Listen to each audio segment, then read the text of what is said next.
Students, आज मैं class 11th के फिजिक्स का पहला क्लास स्टार्ट करने जा रहा हूं। और जैसा कि आप लोगों को पता होगा कि आपका पहला चैप्टर है फिजिकल वर्ल्ड। आपका पहला चैप्टर आपकी बुक में मिलता है फिजिकल वर्ल्ड। और बहुत से स्टूडेंट्स को ऐसा लगता है कि ये जो चैप्टर हमारा है ये किसी काम का है नहीं, इसको गिनते नहीं उसी चैप्टर को, मतलब कि जो और भी चैप्टर होते हैं उसमें इसको गिनते ही नहीं। उनको लगता है कि ये चैप्टर तो ऐसे ही दिया हुआ है। बट मेरे हिसाब से आपका सबसे इंपॉर्टेंट चैप्टर हो सकता है ये फिजिकल वर्ल्ड। क्योंकि क्या होता है ना कि क्लास 10 तक बहुत सारे ऐसे स्टूडेंट्स होते हैं जो केवल पास होने के लिए ही पढ़ते हैं। क्लास 10 तक क्या होता है, वो बस पास होना चाहते हैं। 5 चैप्टर फिजिक्स, 5 चैप्टर केमिस्ट्री और 5-6 चैप्टर उनको बायोलॉजी में मिल जाता है तो वो पास हो जाते हैं। लेकिन यहाँ पे आगे क्या होता है कि एक तरह से ये बेस होता है हमारा। ये जो चैप्टर है बेस क्रिएट करता है हर एक, चाहे वो बायोलॉजी का सेक्शन हो, चाहे वो मैथ का सेक्शन हो, चाहे वो कोई भी सब्जेक्ट, चाहे फिजिक्स हो चाहे केमिस्ट्री हो, एक तरह से बेस बनाता है ये जो चैप्टर हमारा होता है। और जैसे अगर बात किया जाए कि जैसे 11th में अगर कोई साइंस ले रहा है तो कुछ लोग होते हैं ना शौक से लेते हैं साइंस को, बट जरूरी नहीं है कि आप इसको उस तरह से ही लें। क्या होता है कि ये आगे जाके आपका जो सिलेबस होने वाला है 11th और 12th का बहुत ज्यादा ब्रॉड हो जाता है। आपको पता ही होगा कि आप देखते होगा कि फिजिक्स में आपको 16 चैप्टर मिलते हैं, बायोलॉजी में आपको 22 चैप्टर मिलते हैं, केमिस्ट्री में भी आपको 15-16 चैप्टर मिल ही जाते हैं और मैथ में भी वही हाल है। तो आप एक तरह से ये ना समझे कि ये क्या है, क्लास 10th और ये जो आपका 11th है एक तरह से ये सेम ही हो गया है। ठीक है, तो अब इस चैप्टर में जैसे बात आते हैं इस चैप्टर पे कि हम लोग इसमें डिस्कस क्या करना है। जैसे मैंने यहाँ पे लिखा हुआ ही है, पहले ही क्वेश्चन मार्क बना दिए हैं।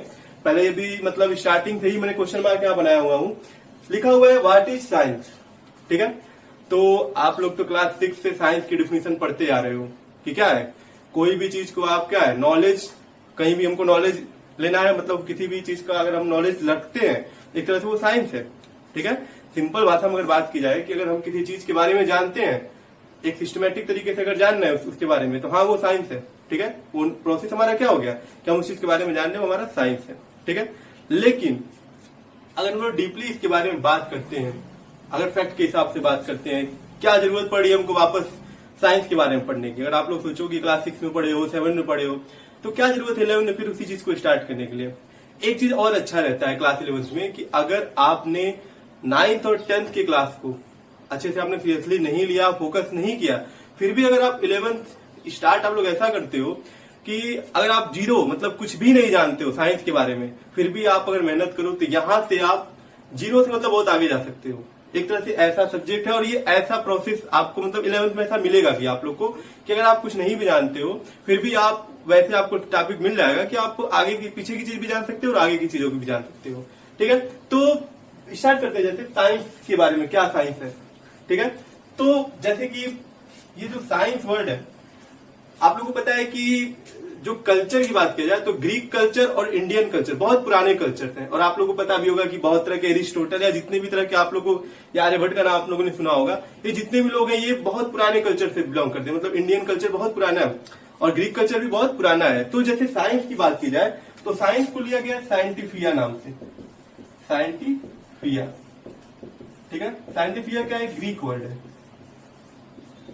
Greek word, Greek culture Greek word. ठीक है, ये सिकंदर का नाम आप लोगों ने सुना ही होगा, ग्रीक से ही रिलेटेड है वो भी।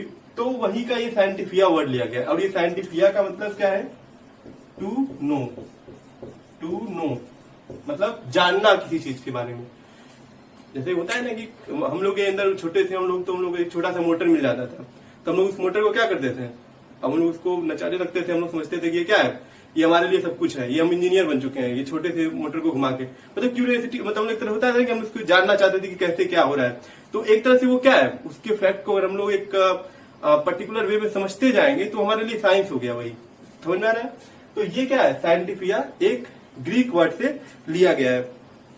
उसी तरह से अगर बात किया जाए, अगर हम लोग साइंस की बात करें, अब हमारा जो कल्चर था संस्कृत भी है, संस्कृत भी बहुत पुराना कल्चर था। उसकी अगर बात की जाए तो इसमें इसको विज्ञान, जैसे हम लोग बोलते हैं ना विज्ञान, तो वहां से लिया गया विजन, विज्ञान। उसका भी मतलब क्या निकलता है, टू नो, किसी चीज के बारे में जानना। या आप लोग अरबिक वर्ड के बारे में बात करो, अरबिक वर्ड में भी इसको इल्म बोला जाता है। इल्म मतलब किसी चीज के बारे में हमको जानना। अब किस चीज के बारे में जानना है, अब ये नहीं है कि आपको आपके पड़ोसी के बारे में जानना है, आपको जानना है कि कोई चीज क्यों हो रहा है, जैसे कि सनसेट क्यों हो रहा है या सनराइज क्यों हो रहा है, ये सब चीजें ठीक है, ये जानने की बात हो रही है। नेचुरल प्रोसेस जैसे कि कोई भी चीज है, फैन क्यों चल रहा है, ठीक है, या नेचुरल प्रोसेस में आप लोग देखो कि प्लेनेट का रिवोल्यूशन क्यों हो रहा है, अर्थ फ्लैट है कि मतलब ये जितनी भी चीजें आप लोग बहुत तरह के टॉपिक देखेंगे अभी आगे जाके। ये चीजों के बारे में अगर हम लोग जानना है, एक सिस्टमेटिक तरीके से जानना है, प्रैक्टिकल तरीके से जानना है और लॉ के हिसाब से जानना है, उसी को हम लोग कहते हैं कि ये क्या है, हम साइंस पढ़ रहे हैं। ठीक है, ये हमारा क्या है, साइंस है। इसका मतलब ये नहीं है कि आप एक डिफिनेशन याद कर ली, वो तो ठीक है, लेकिन आपको समझना है कि साइंस क्या है। और अगर हम लोग बात करें यहाँ पे साइंस की जैसी चीजें हम लोग पढ़ रहे हैं, तो ये अप्रोच क्या होना चाहिए हमारा, साइंस पढ़ने का अप्रोच सबसे इंपॉर्टेंट ये है कि हमारा अप्रोच होगा क्या। अप्रोच का मतलब है कि अगर हम पढ़ने जा रहे हैं, 11th में हम लोग आ चुके हैं, हमको पढ़ना है तो हम लोग कैसे पढ़ेंगे। पढ़ने का मतलब ये नहीं है कि हमने बुक को उठाया, नोट्स बनाया, न्यूमेरिकल लगाया, वहां कोचिंग है वहां कोचिंग है, तो हम लोग पढ़ाई तो कर रहे हैं, उसे सब कर रहे हैं, लेकिन अगर अप्रोच एक सही मायने में बात की जाए तो अगर हम लोग साइंस को अपने रियल लाइफ से रिलेट करके, जैसे कि हम किसी टॉपिक को पढ़ रहे हैं, तो अगर उस टॉपिक को रियल लाइफ में देखें कि जैसे आप लोग देखते हो ना कि अगर रेनबो का फॉर्मेशन ही है, ठीक है, या आप मोशन चैप्टर ही पढ़ रहे हो, तो मोशन चैप्टर में आप लोग देखोगे कि कोई कार जा रहा है, कोई ट्रेन जा रहा है, ये सब रिलेटेड है। तो अगर इसको आप रिलेट करके पढ़ो अपने डेली लाइफ से, तो साइंस पढ़ने का अलग मजा होता है। बाकी अगर आप किताब के हिसाब से पढ़ोगे कि वो किताब में ऐसे दिया है, वो किताब में ऐसे दिया है, तो उसके हिसाब से पढ़ने का कोई, ठीक है, वो तो हो जाएगा पास होने के लिए, तो सब वैसे पढ़ लेंगे, लेकिन होता क्या है कि आप एक तरह से बोर होने लगोगे एक टाइम के बाद। आपका सिलेबस इतना लेंदी है कि एक टाइम बाद आपको लगेगा कि अरे मैं साइंस क्यों ले लिया हूं, आप बोर होने लगोगे। तो इसलिए अगर आप साइंस ले रहे हो तो आप इस बात को जरूर ध्यान दो कि आपका अप्रोच एकदम ये होना चाहिए कि आप उसको रिलेट करके पढ़ो अपनी डेली लाइफ की चीजों से, या आप मन में भी बहुत चीजें सोच सकते हो। और आजकल तो आप लोग देखते हो कि इंटरनेट है, आप जो चीज बाहर नहीं देख पा रहे हो आप मोबाइल से भी देखते हो ना, कि तरह तरह की चीजें आपको मिल सकती है। तो ये ज्यादा इंपॉर्टेंट है साइंस पढ़ने के लिए। और बाकी नेक्स्ट हम लोग बात करेंगे कि साइंस में हमको क्या पढ़ना है। जैसे साइंस में भी अगर आप बात करो तो बायोलॉजी आ जाता है, कई तरह के इसमें भी क्या है सेक्शन बने हुए हैं। बायोलॉजी आप पढ़ोगे, आप फिजिक्स के बारे में पढ़ोगे, केमिस्ट्री पढ़ोगे आप, इसी में आप लोग देखो जियोग्राफी हम लोग पढ़ना तो नहीं है, लेकिन एक उसी का पार्ट माना जाता है। एस्ट्रोलॉजी आ जाता है इसी में। फिर अगर आप बात करो जियो फिजिक्स, मतलब आप कई तरह का इसका ब्रांच आ जाएगा। लेकिन हम लोग को पढ़ना क्या है, हम लोग को तो ये 3 ही सेक्शन पढ़ना रहता है, फिजिक्स, बायोलॉजी और केमिस्ट्री। ठीक है, फिजिक्स के नीड्स को पूरा करने के लिए बना है मैथ्स।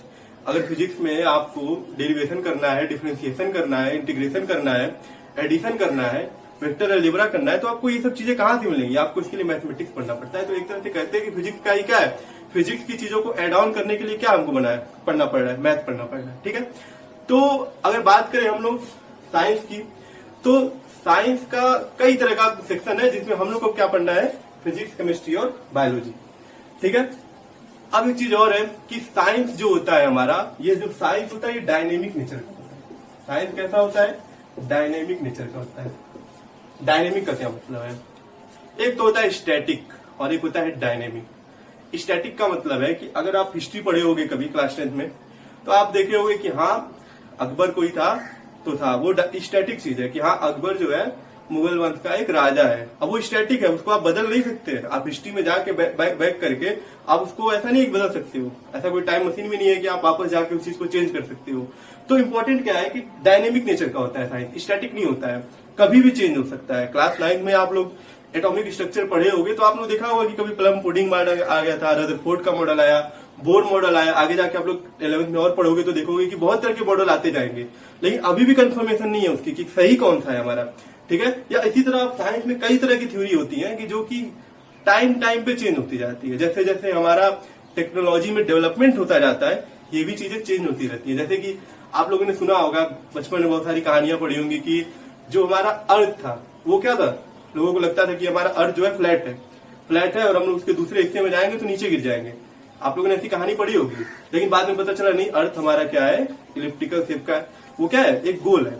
ठीक है, नेक्स्ट आप लोगों ने ये भी देखा होगा, कहानी पढ़ी होगी, कोपरनिकस की कहानी आप लोगों ने पढ़ी होगी कि पहले हम लोगों को लगता था कि क्या है, जो अर्थ है वो सेंटर मतलब जियोसेंट्रिक है।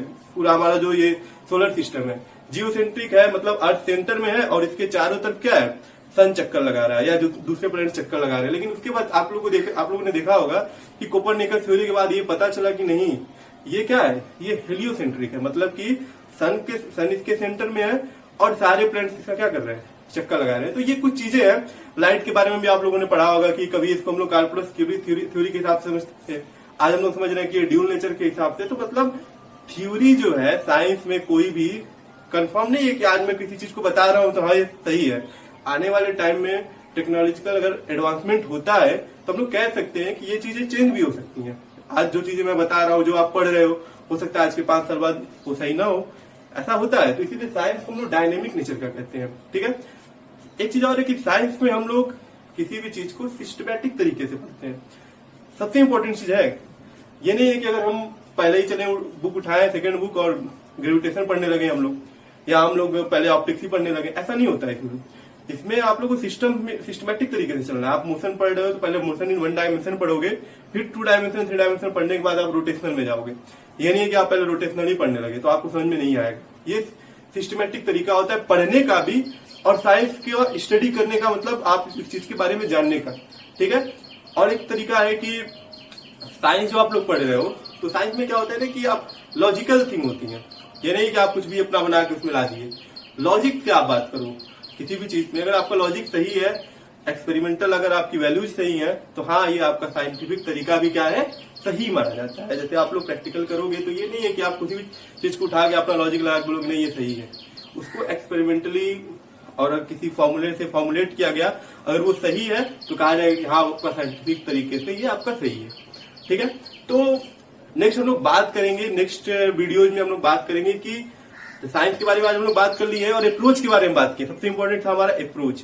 आगे हम लोग को बात करना है कि साइंस में हम लोग को फिजिक्स पढ़ना है, क्योंकि मैं तो फिजिक्स पढ़ाऊंगा। तो फिजिक्स के बारे में आपको ये पढ़ना है कि फिजिक्स में कैसे हम लोग कोई एक्सपेरिमेंट करते हैं या कैसे हम लोग पढ़ाई करते हैं, कितने इसके ब्रांचेस बने हुए हैं, क्या इंपॉर्टेंट थिंग्स होते हैं फिजिक्स में, जिसको हम लोग अपने जितने भी जो साइंटिस्ट होते हैं ना फिजिक्स वाले, तो वो कैसे उसको फॉर्मुलेट करते हैं, किसी फॉर्मूले को बनाने के लिए क्या करते हैं वो।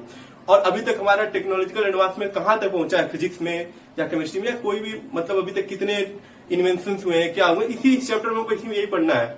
और कुछ सेंट्रल फोर्सेस हैं, ग्रेविटेशनल फोर्सेस, इनके बारे में हम लोग को पढ़ना है। तो ये चैप्टर एक तरह से आप समझ सकते हो कि इंट्रोडक्शन ही है आपका पूरा एकदम 11-12 का बेस बना के, लेकिन है बहुत ज्यादा इंपॉर्टेंट। क्योंकि अगर ये चैप्टर आपका एक बेस क्रिएट कर रहा है कि आपको आगे पढ़ना कैसे है, ये चैप्टर आपको ये बताता है कि आपके 11th और 12th का क्या आपका अप्रोच होगा। आप लोग देखोगे तो पहले चैप्टर में ही आप लोगों को 11th और 12th दोनों की चीजें मिल जाती हैं। आपको बता देता है पहले, एक तरह से कह सकते हो आपका ये ट्रेलर बना दे रहा है, और आगे जाके आपको क्या मिलेगा, इसका पिक्चर एक तरह से मिलने वाला है। तो नेक्स्ट ये वीडियो में आपको मैं डिस्कस करूंगा कि ये फिजिक्स किस तरह से आप लोग को मतलब पढ़ना है, ठीक है। Okay students, thank you.